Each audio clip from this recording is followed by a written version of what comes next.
खुद को टूटा और हारा हुआ महसूस करते हैं तो ऐसा लगता है जैसे हम अकेले हैं, हमारे सवालों का कोई जवाब नहीं है। लेकिन सच तो ये है कि हर परिस्थिति हमें कुछ न कुछ सिखाने ही आती है। आज मैं आपको एक ऐसी कहानी सुनाने जा रहा हूँ जो न केवल आपको प्रेरित करेगी बल्कि शायद आपकी सोचने का नजरिया ही बदल दे। ये कोई साधारण कहानी नहीं, ये जिंदगी का एक गहरा सत्य है। तो चलिए कहानी शुरू करते हैं। एक समय की बात है, एक युवा लड़के ने निश्चय कर लिया कि उसे जीवन में कुछ बड़ा हासिल करना है। उसने पूरी लगन से पढ़ाई की, एक आश्रम में शिक्षा ग्रहण की, खूब मेहनत की। जब उसकी शिक्षा पूरी हो गई तो घर की जिम्मेदारी उठाने के लिए उसने नौकरी की तलाश शुरू की। लेकिन कठोर वास्तविकता ये थी कि बहुत कोशिशों के बावजूद उसे कोई काम नहीं मिला। वो इधर उधर भटकता रहा, दर दर की ठोकरें खाता रहा, लेकिन हर बार उसे निराशा ही मिली। हालांकि उस लड़के ने सिर्फ किताबें ही नहीं पढ़ी थी, उसने ये भी सीखा था कि मुश्किल समय में धैर्य कैसे रखते हैं। यही कारण था कि वो टूट नहीं रहा था। लेकिन कब तक? आखिरकार एक दिन वो थक गया, परेशान हो गया।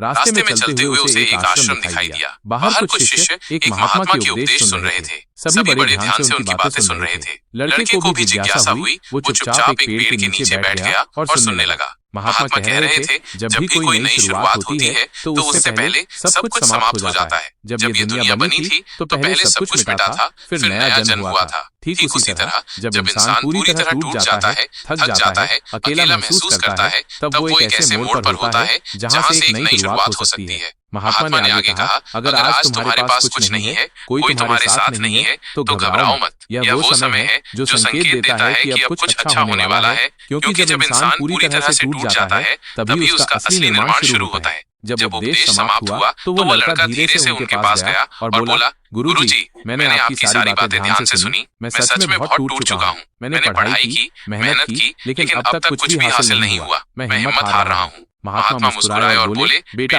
अब मैं तुम्हें 7 ऐसी बातें बताता हूँ जिन्हें यदि तुमने अपने जीवन में अपनाया तो तुम्हें सफल होने से कोई नहीं रोक सकता। 1. अपनी प्रतिभा को पहचानो। महात्मा ने कहा, तुम्हारे भीतर जो विशेष कौशल है उसे पहचानो। हर किसी के अंदर कोई न कोई योग्यता होती है। जैसे गिलहरी आसानी से पेड़ पर चढ़ जाती है लेकिन हाथी नहीं। तुम किसी और की तरह बनने की कोशिश मत करो, बस ये समझो कि तुम किस चीज में माहिर हो। 2. सुबह जल्दी उठो। यदि तुम प्रतिदिन सुबह जल्दी उठते हो तो तुम्हारे पास दूसरों से अधिक समय होता है। सुबह का समय शांत होता है, दिमाग तरोताजा होता है और तुम पूरे दिन की योजना अच्छे से बना सकते हो। 3. अपनी सोच का उपयोग करो। सुबह उठते ही और रात को सोने से पहले उस चीज के बारे में सोचो जिसे तुम पाना चाहते हो। ऐसा सोचो जैसे वो चीज तुम्हें मिल चुकी है। इसे आकर्षण का नियम कहते हैं। सोचो, महसूस करो और उस दिशा में काम करो। 4. सकारात्मक सोच रखो। दूसरों की बुराई में समय बर्बाद मत करो, अपने काम पर ध्यान केंद्रित करो। नकारात्मक लोगों से दूरी बनाओ और हमेशा अच्छा सोचो।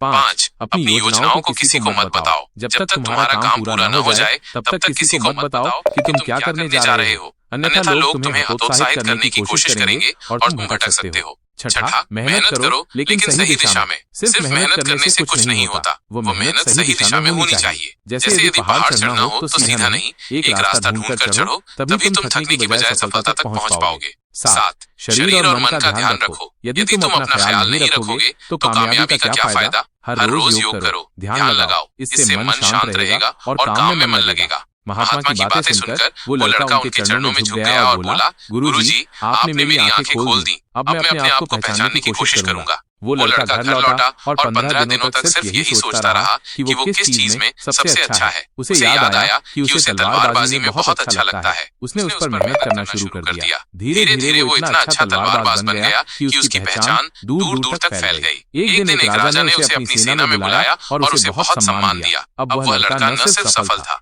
बल्कि उसका परिवार भी अच्छे से रहने लगा। कहानी का सार ये है मित्रों, सच्ची खुशी बाहरी चीजों में नहीं हमारे अंदर होती है। जो हमारे पास है उसमें खुश रहना ही असली अमीरी है।